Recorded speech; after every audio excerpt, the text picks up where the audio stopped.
The dust-streaked sun cast long shadows across Red Canyon as Abigail Calloway's heart hammered in her chest. The pounding hooves of her exhausted mare no match for the 5 riders closing in from behind. It was 1878 in the Arizona Territory, and she was about to discover that some debts couldn't be outrun forever.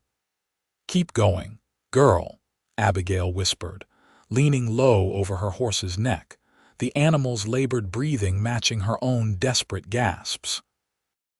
Her long auburn hair had come loose from its pins, streaming behind her like a banner as she urged the mare deeper into the narrowing canyon walls.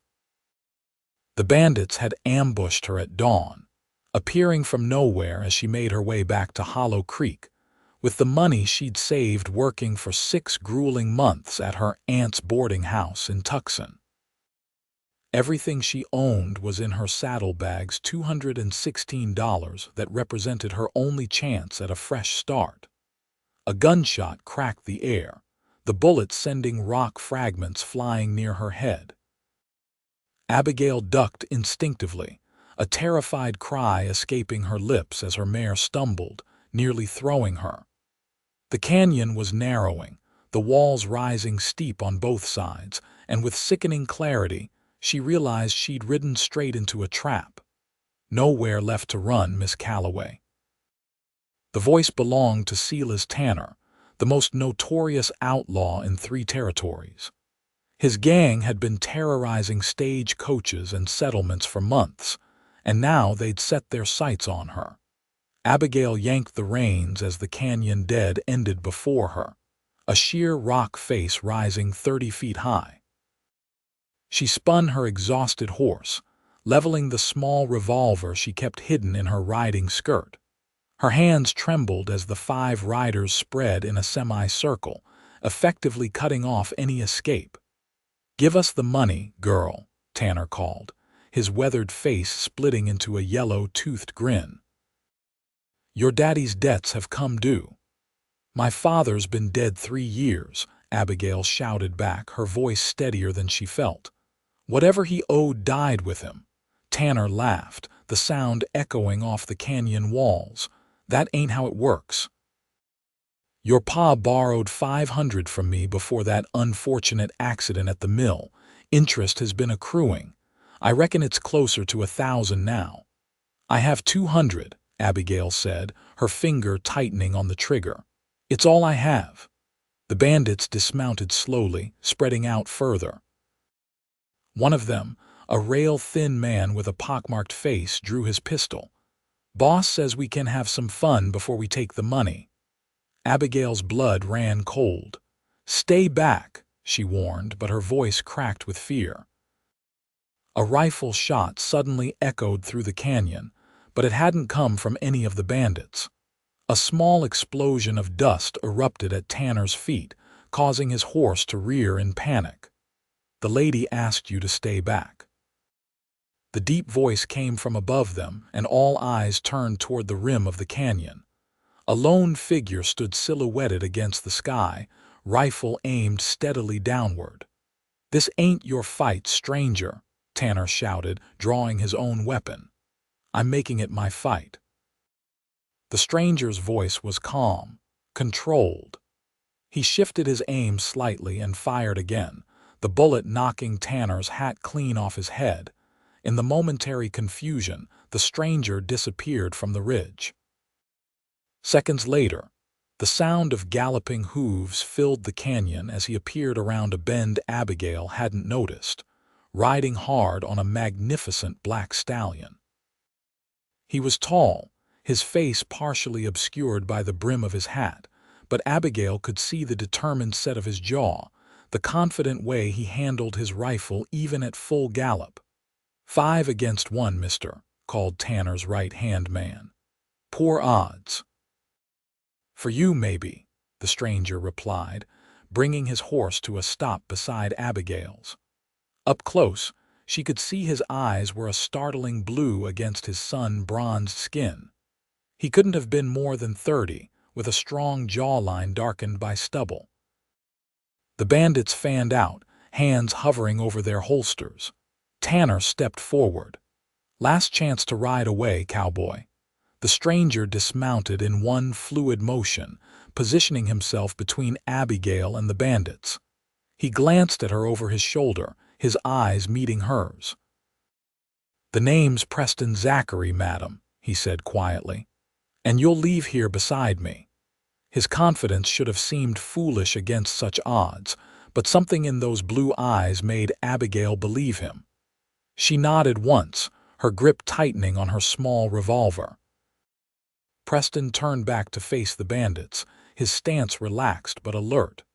"Gentlemen, I'm giving you one chance to leave peacefully. The lady is under my protection now," Tanner laughed. "Mighty generous offer from a dead man." What happened next unfolded so quickly Abigail barely had time to register it. As Tanner went for his gun, Preston drew with lightning speed. 2 shots rang out, and Tanner was suddenly on his back, clutching his shooting arm and howling in pain. Preston's gun swiveled smoothly to the next man, who had just cleared his holster. Another shot, and the bandit's weapon went flying from his grasp along with 2 of his fingers. "Anyone else?" Preston asked calmly. The 3 remaining outlaws looked at their fallen comrades, then at each other. Slowly, they raised their hands. "Smart decision," Preston said. "Now throw your guns over here, mount up, and take your friends with you. If I see any of you near this lady again, I won't aim for arms and hands." The bandits complied, gathering their wounded and retreating with murderous glares. "This ain't over," one of them called back. "For today it is," Preston replied, not lowering his gun until they disappeared around the bend of the canyon. When they were gone, Preston turned to Abigail. "Are you hurt, madam?" Abigail realized she was trembling, the delayed shock of the encounter hitting her all at once. "No, thank you, Mr. Zachary. You saved my life." "Preston, please." He holstered his weapon and approached her slowly as one might a spooked horse. "May I ask your name, madam?" "Abigail Calloway," she replied, finally lowering her own small revolver. "Miss Calloway, those men will be back with reinforcements. We need to move." He glanced at her exhausted mare. "Your horse needs rest. Would you do me the honor of riding with me until we reach safer ground?" Abigail hesitated. Preston Zachary had saved her life, but he was still a stranger in a territory where trusting too quickly often proved fatal. "I don't know you, Mr. Zachary," she said carefully. A small smile touched his lips. "Fair enough. I'm Preston Zachary, former Texas Ranger, now working as a scout for the Cavalry at Fort Bowie. I was tracking Tanner and his gang when I heard gunfire and a lady in distress." He gestured toward the canyon rim. "I can take you to the fort or to the nearest town if you prefer, but we shouldn't linger here." Abigail weighed her options. The bandits would certainly return, and her mare couldn't outrun them again. "The nearest town," she decided. "Hollow Creek. I have family there." Preston nodded. "I know it. About 15 miles east." He offered his hand. "May I?" Abigail took a deep breath and placed her hand in his. His palm was calloused but warm, his grip firm as he helped her transfer her saddlebags to his stallion, then led her mare to a sheltered spot with water. "She'll be safe here," he explained. "We can send someone back for her once you're secure." With surprising gentleness for such a formidable man, he helped Abigail mount his stallion, then swung up behind her. The proximity was improper by any social standard, but necessity overruled propriety. Still, Abigail felt her cheeks warm as his arms reached around her to take the reins. "Hold tight, Miss Calloway," he said, his voice close to her ear. "Shadow here is the fastest horse in the territory." As they emerged from the canyon into the open desert, Abigail found herself studying her rescuer's hands on the reins. They were strong hands, capable of deadly accuracy with a gun, yet they handled the horse's reins with the same gentle confidence he'd shown helping her mount. "May I ask what business you had with Tanner and his men?" Preston asked as they settled into a steady gallop across the desert. "None," Abigail replied firmly. "My father apparently borrowed money from him before he died. I never knew about it." Preston was quiet for a moment. "Tanner's known for inventing debts, Miss Calloway. He picks targets he thinks won't fight back." "He picked wrong," Abigail said, surprising herself with her boldness. Preston's chuckle rumbled against her back. "Yes, madam, he certainly did." As they rode, the sun climbed higher in the sky, the heat becoming oppressive. Abigail found herself increasingly aware of the strong arms encircling her, the steady rhythm of Preston's breathing. Despite the circumstances, she felt safer than she had in years. "Tell me about Hollow Creek," Preston said after they'd ridden in silence for some time. "I've passed through but never stayed." "It's small," Abigail admitted. "My uncle runs the general store. My aunt passed last winter, which is why I went to Tucson. There wasn't enough work in Hollow Creek to support us both. And now you're returning, with enough saved to perhaps start my own business, a dressmaking shop." She hesitated, then added, "It's what my mother did before she died." "You're a dressmaker?" There was genuine interest in his voice. "I am. Though recently I've been working as a cook and housekeeper at my aunt's boarding house in Tucson." Preston adjusted his hold on the reins, careful to maintain a respectful distance despite their intimate position. "A woman of many talents.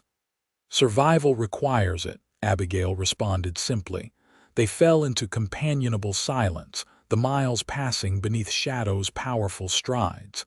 As they crested a small rise, Preston suddenly reined in, his body tensing. "What is it?" Abigail asked, alarmed by the sudden change. "Riders," he said quietly, pointing to a dust cloud in the distance. 6, maybe 7, coming fast from the direction of Hollow Creek. Could it be Tanner? Fear crept back into her voice. Possibly, or just travelers. He turned Shadow toward a cluster of rocks that would provide cover. "Let's not take chances." They dismounted behind the rocks, and Preston pulled his rifle from its scabbard. "Stay low," he instructed, positioning himself to watch the approaching riders.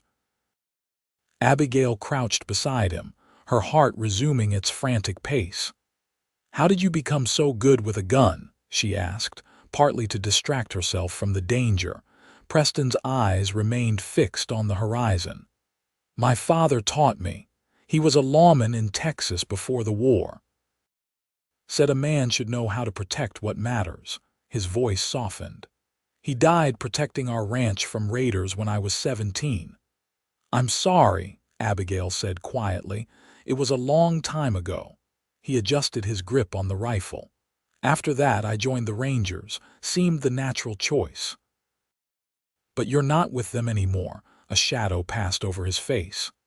"No. There was a disagreement about how justice should be delivered. I believe in the law, Miss Calloway, but sometimes the law fails good people." He glanced at her. "Like when it can't protect a lady from men like Tanner." The approaching riders were close enough now that Abigail could make out details: 7 men, heavily armed, moving with purpose. "It's them," Preston confirmed grimly. "Tanner's not with them, but I recognize his men. They're heading for Hollow Creek, probably figuring that's where you were bound." "My uncle," Abigail gasped. "If they don't find me, they might harm him." Preston's jaw tightened. "We won't let that happen." He studied the terrain, then pointed east. "There's a trail through those hills that bypasses the main road. It's rough going, but Shadow can handle it. We might beat them to town."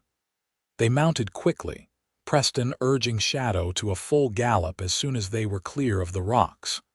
The stallion responded magnificently, powerful muscles bunching as he ate up the ground between them and the hidden trail. "He's magnificent," Abigail called over her shoulder as they rode.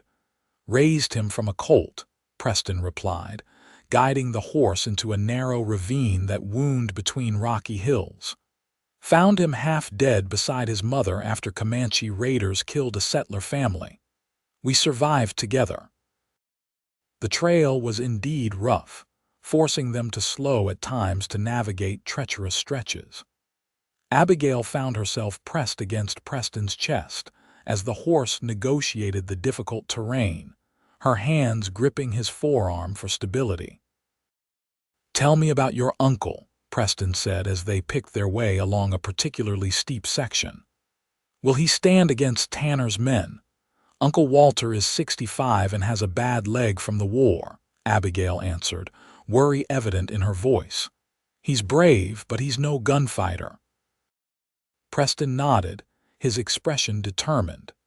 "Then we'll have to arrive before they do." The trail finally emerged from the hills onto a flatter plain, allowing Shadow to resume his powerful stride. In the distance, Abigail could see the scattered buildings of Hollow Creek, a small settlement of perhaps 300 souls nestled in a shallow valley. "We've beaten them here," Preston observed, noting the lack of dust clouds approaching the town. "But not by much." They thundered down the main street, drawing curious stares from townspeople unaccustomed to such urgency.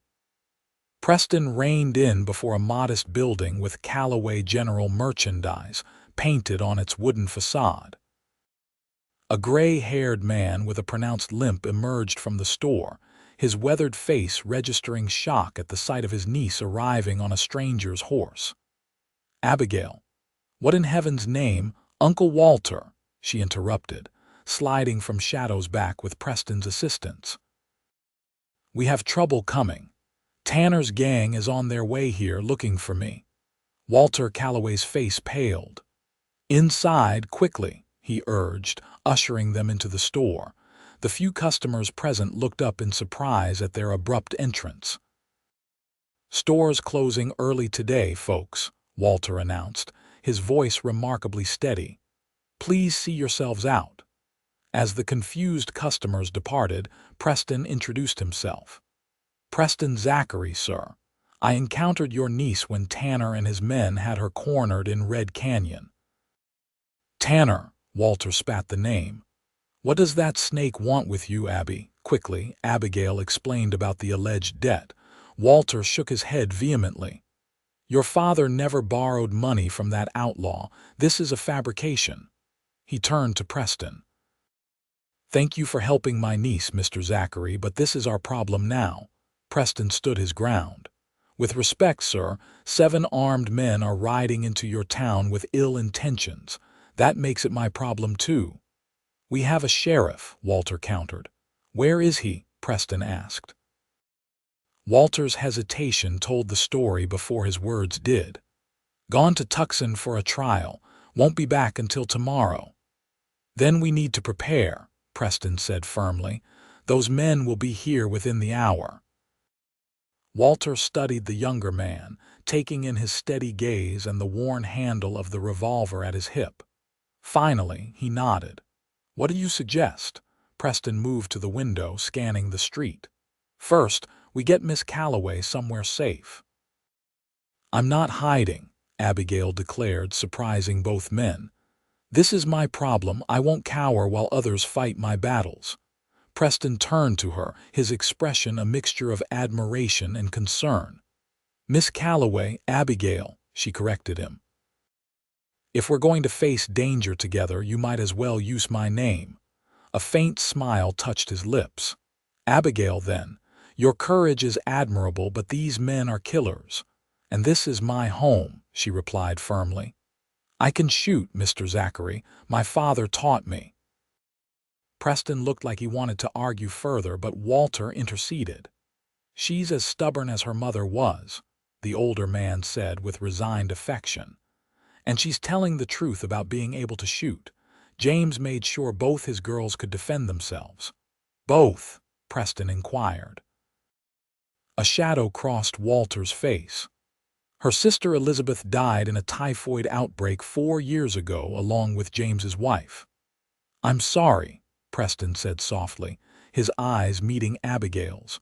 She acknowledged his sympathy with a nod, then returned to the matter at hand.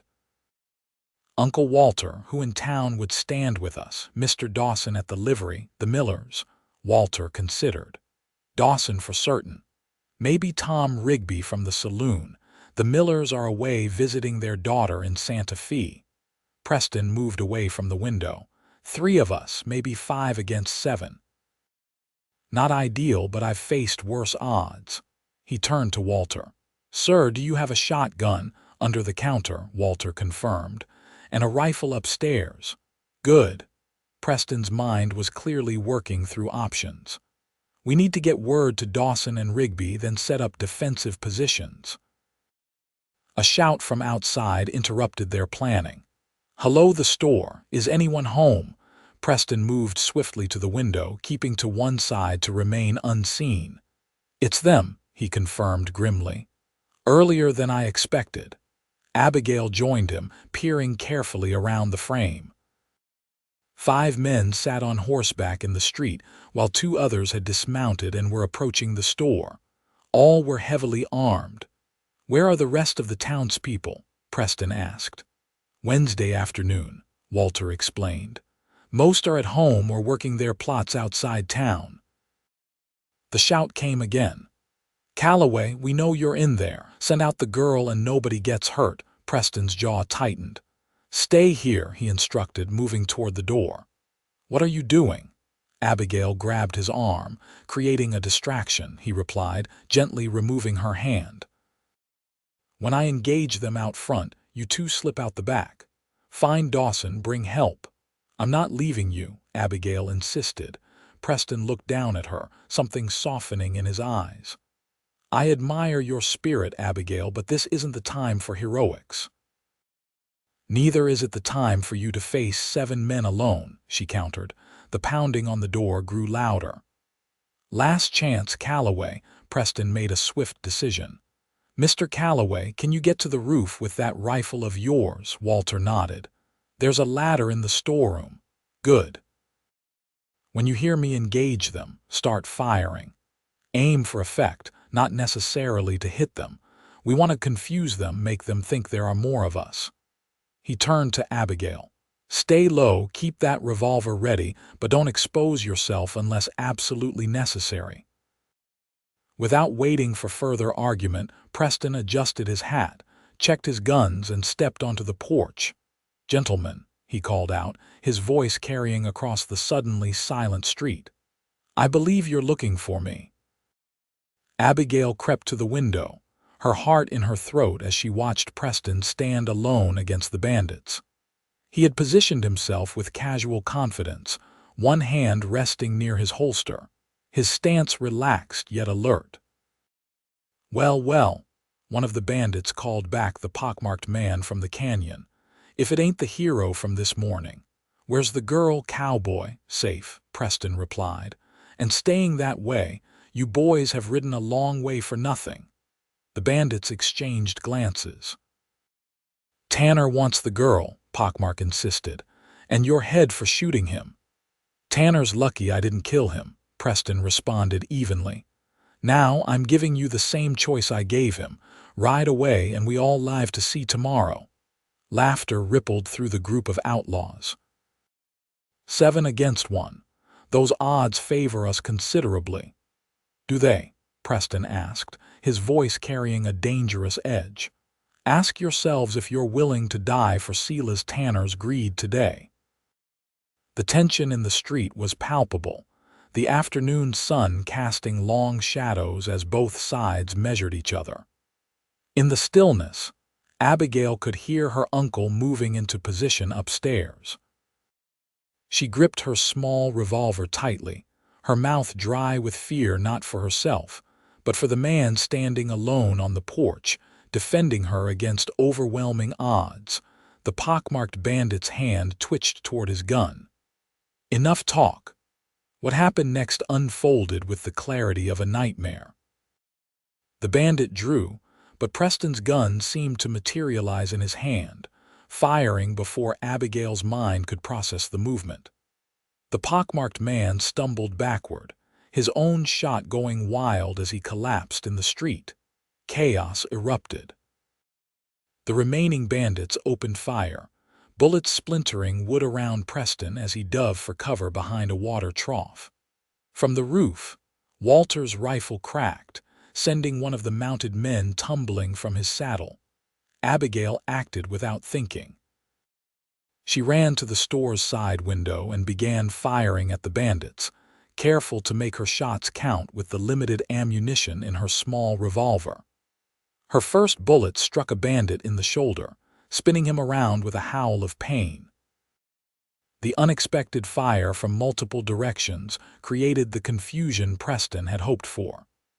The bandits scattered, seeking cover behind horses and water troughs, uncertain of how many opponents they faced. Through the gunsmoke, Abigail saw a flash of movement. The livery owner, Jacob Dawson, emerging from his stable with a shotgun, accompanied by two other men she recognized as regulars at the town's small saloon. They opened fire from the bandits' flank, catching them in a deadly crossfire. One of the outlaws shouted, "It's a trap! Fall back!" The bandits began a disorganized retreat, dragging their wounded with them. Preston emerged from his cover, firing deliberately, his shots forcing the bandits to keep their heads down as they fled. Within minutes, the street was empty except for one motionless figure, the pockmarked man who had drawn first. Silence fell, broken only by the ringing in Abigail's ears from the gunfire. "Abigail," Preston's voice cut through the haze as he rushed back into the store. "Are you hurt?" She shook her head, suddenly aware that she was trembling. "I'm fine. You," he nodded, his eyes quickly assessing her for injuries despite her assurance. "Your uncle." "Here," Walter called, descending the stairs with his rifle. "They're retreating, but they'll be back with Tanner, I'd wager." Jacob Dawson and his companions entered the store, shotguns still at the ready. "Everyone all right?" Lucy at the cafe said she saw riders coming in hot. Preston nodded to the newcomers. "Thanks to your timely arrival, I'm Preston Zachary." "Jacob Dawson," the burly livery owner replied. "This here's Mac and Clarence from the saloon." Quickly, they assessed the situation. 2 bandits wounded but escaped, 1 dead in the street, and 4 others retreated but likely to return with reinforcements. "We need to prepare," Preston said grimly. "They'll be back by nightfall with Tanner leading them." "Why not just leave?" Mac suggested. "The girl could go somewhere else, somewhere safe." "And let them terrorize this town whenever they please," Preston challenged. "No, this ends here." Abigail stepped forward. "Mr. Zachary is right. These men threatened my family because they thought we were easy prey. If we run now, they'll keep coming back, targeting others they see as weak." Walter placed a hand on his niece's shoulder. "Abby, this isn't just about pride. These are dangerous men." "It's about more than pride, Uncle Walter," she replied firmly. "It's about standing our ground. This is our home." Preston studied her with newfound respect. "If we stand together, we have a chance, but everyone needs to understand the risks." The men exchanged glances, a silent communication passing between them. "I'm in," Dawson declared. "Been wanting to run those vermin off for months." "Us too," Mac added, with Clarence nodding beside him. "Good," Preston said. "Then let's make a plan." The next hours were a flurry of activity as the town prepared for the coming fight. Word spread quickly, and despite Walter's attempts to convince women and children to shelter in the church outside town, most families elected to stay, the men joining the defense force while women prepared bandages and loaded spare weapons. Preston moved through it all with calm efficiency, positioning defenders, creating barricades, and planning fallback positions. Abigail worked alongside him, her practical nature and knowledge of the town proving invaluable. As dusk approached, Preston found her organizing medical supplies in the back room of the store. "You should be with the other women at the church," he said quietly. Abigail didn't look up from her work.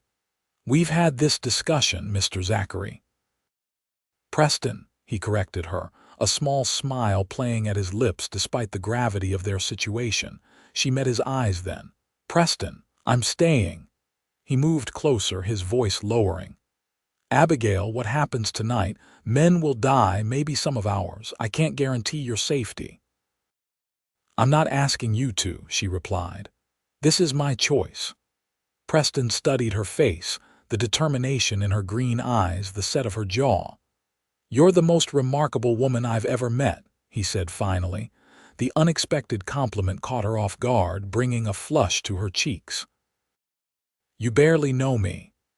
"I know enough," he replied simply.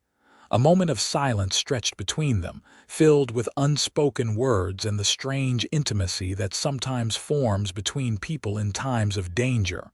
Walter's voice from the front of the store broke the spell. "Riders coming." "A lot of them." Preston's expression shifted immediately back to the focused gunman.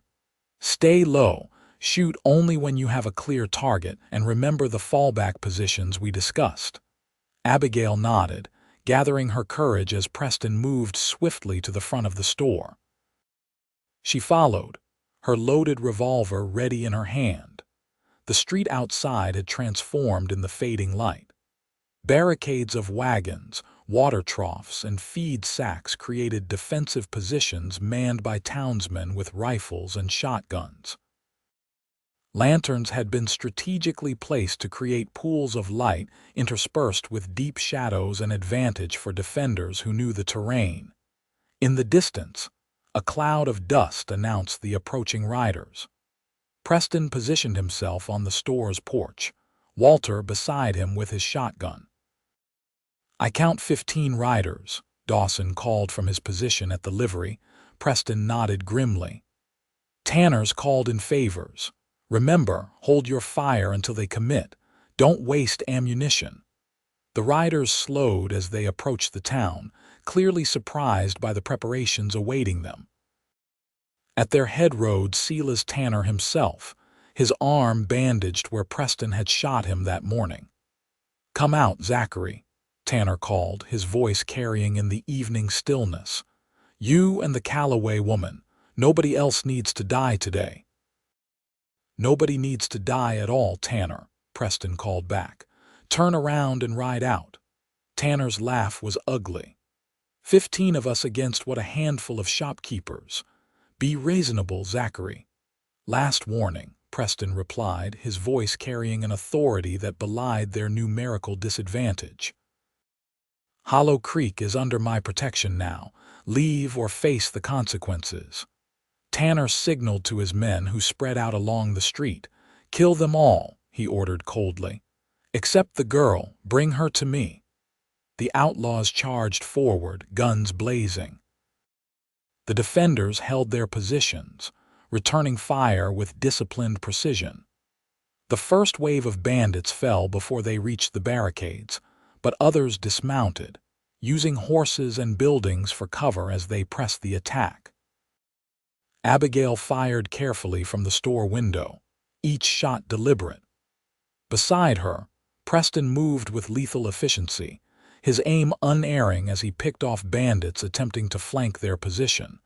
The fight raged through the twilight, the town echoing with gunfire and shouts.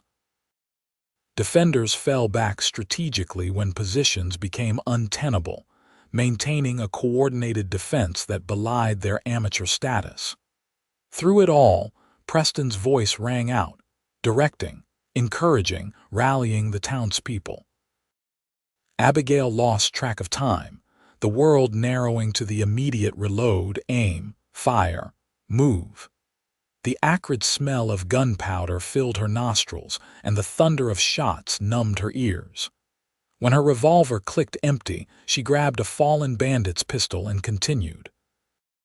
A sudden cry from outside drew her attention. Uncle Walter had been hit, clutching his side as he stumbled back from his position. Preston leapt to cover him, firing rapidly to drive back the advancing outlaws while dragging Walter to safety inside the store. "How bad?"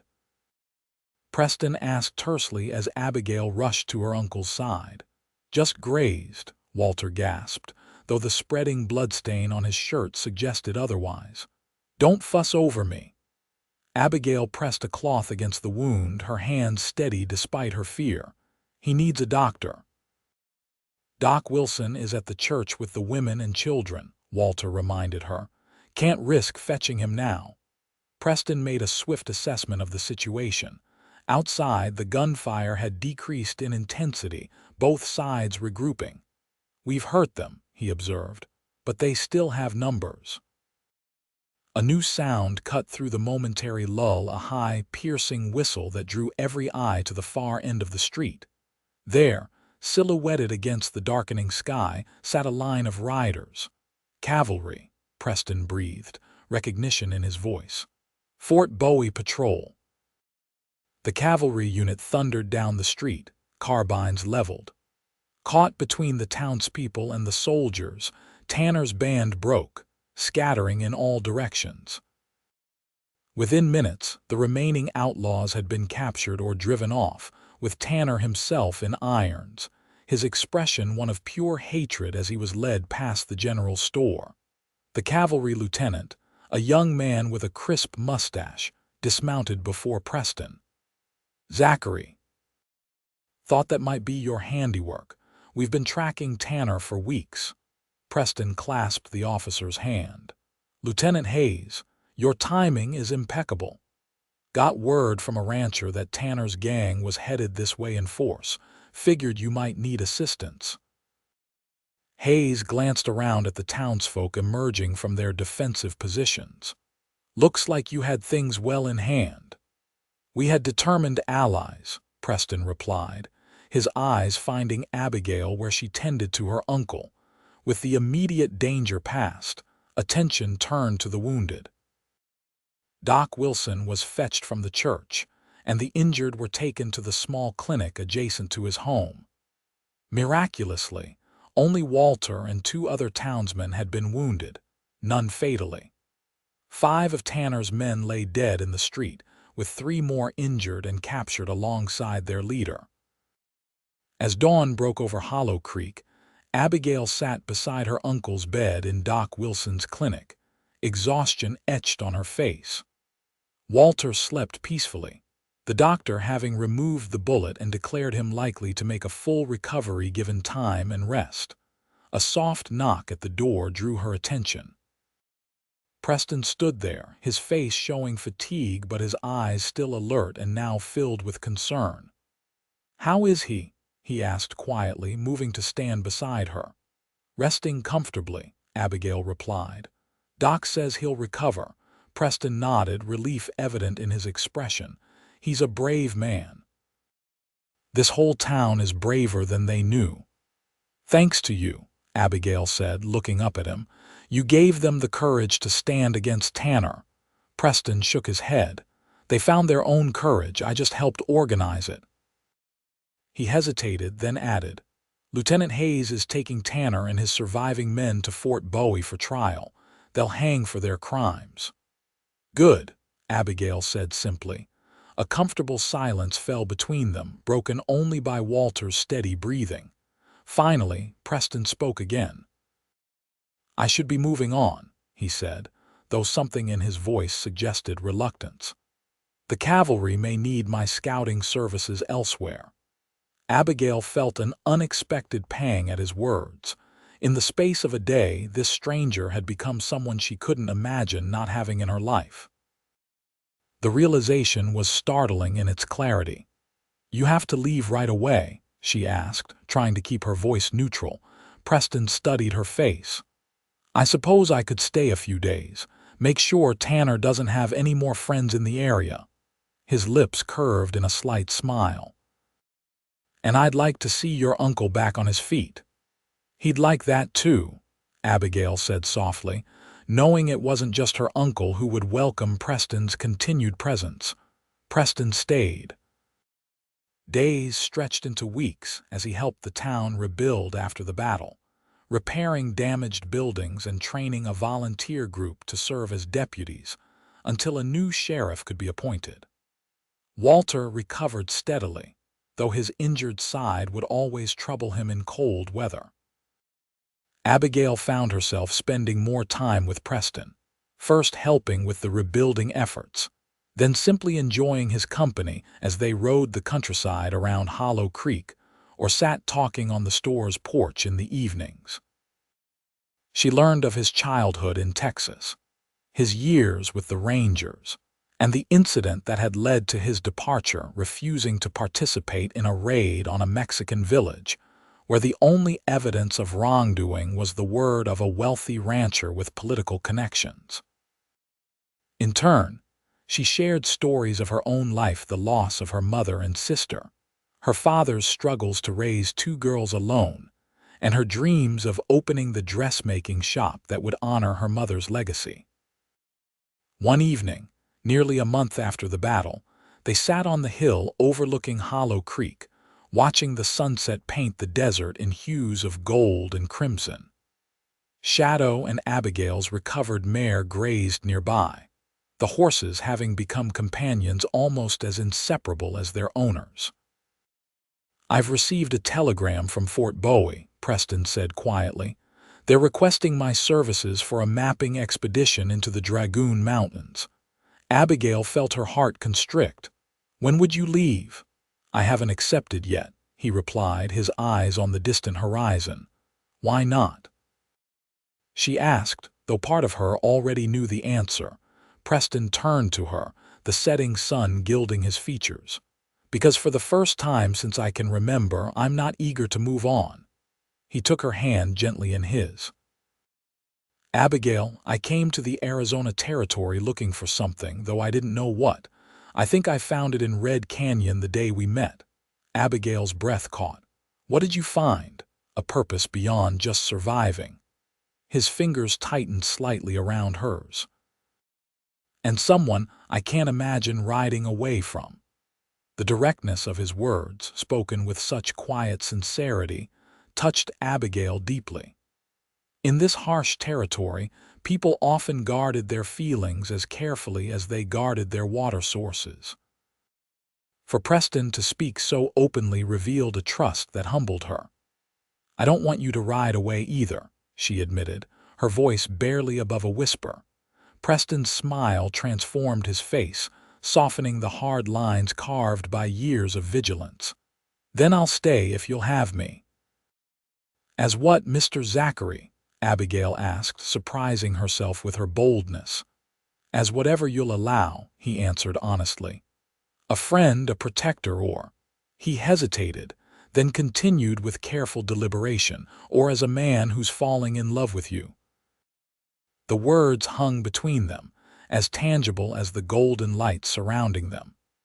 Abigail felt a surge of emotion so powerful it momentarily robbed her of speech. When she found her voice, it held a certainty that came from somewhere deep within her. "I believe I'd like all three," she said, meeting his gaze steadily. Preston's smile widened and he leaned forward slowly, giving her ample time to withdraw if she wished. Instead, Abigail closed the distance between them, their lips meeting in a kiss that sealed promises neither had expected to make when fate brought them together in Red Canyon. 2 months later, on a crisp October morning, Abigail Calloway became Abigail Zachary in a ceremony attended by the entire town of Hollow Creek. Walter, fully recovered, proudly walked his niece down the aisle of the small church, where Preston waited with Lieutenant Hayes standing as his best man. The newlyweds moved into a modest house on the edge of town, with room for Abigail's dressmaking shop in the front and stables for Shadow and her mare, now expecting a foal. Preston accepted a position as Hollow Creek's new sheriff, his reputation as the man who stood against Tanner's gang, ensuring both respect from the townspeople and caution from those who might consider troublemaking. On their first anniversary, as they sat on the porch of their home watching another spectacular desert sunset, Preston presented Abigail with a small wooden box. "What's this?" she asked, accepting it with curiosity.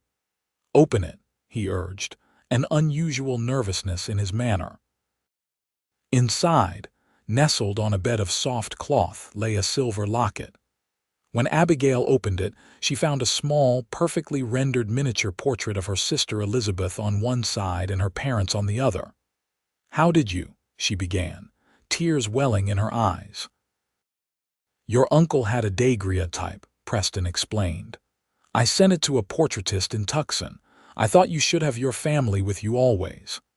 Abigail closed the locket gently, then looked up at her husband, her eyes shining with tears and love. "My family is here now, Preston. You gave me that gift when you said I would leave that canyon beside you." Preston drew her into his arms, marveling at how completely his life had changed since that fateful day in Red Canyon. From a solitary scout with no home but his saddle, he had become a man with roots, responsibilities, and a love he had never dared hope for. "I love you, Abigail Zachary," he murmured against her hair. "And I love you, Sheriff Zachary," she replied, nestling against his chest. "Always." As the stars began to appear in the darkening sky, they remained on the porch, content in each other's company and the life they were building together. Behind them, the lights of Hollow Creek twinkled into life, a community forever changed by the courage of a woman who refused to run and a man who decided to stay. In the years that followed, their family grew with the addition of 2 children, a son they named James Walter after their fathers, and a daughter they called Elizabeth Rose in memory of Abigail's sister. Hollow Creek prospered under Sheriff Zachary's protection, becoming known as a place where justice prevailed and good people could build their dreams. And though the wild days of the territory gradually gave way to the more settled times of statehood, Preston and Abigail never forgot the peril and promise of that day in Red Canyon, when a desperate woman and a lone cowboy found in each other the courage to stand against overwhelming odds and the love to build a life worth defending.